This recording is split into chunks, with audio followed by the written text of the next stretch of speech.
အကောင်းဆုံးအမျိုးသမီးဇက်ဆောင်စုကိုရရှိသွားတဲ့သူကတော့ကိုနဲ့အတူတူနေတဲ့သူဆိုတော့ပိုပြီးရင်ခေါ်ရတယ်ကျွန်တော်မိန်းမပဲဖြစ်ပါတယ်ခင်ဗျာရရှိသွားတဲ့ဇကားကတော့ယောက်ျားရည်ဆိုတဲ့ဇကားနဲ့ရရှိခဲ့ခြင်းပဲဖြစ်ပါတယ်ဧည့်သည်တော်ကြီးများခင်ဗျာ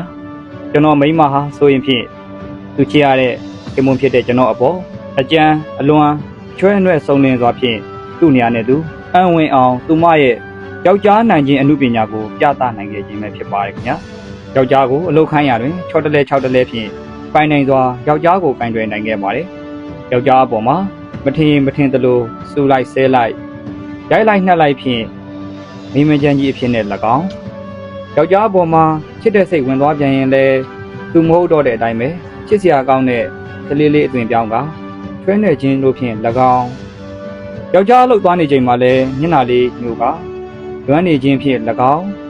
ယောက်ျားအပြင်သွားလို့စောစောပြန်မလာတဲ့ခါကျရင်လည်းဒုတ်တစ်ချောင်းဆွဲကလိုက်ခေါ်ခြင်းဖြင့်၎င်းကြရနေရာကနေပြီးတော့လက်တံပြောင်ဖြင့်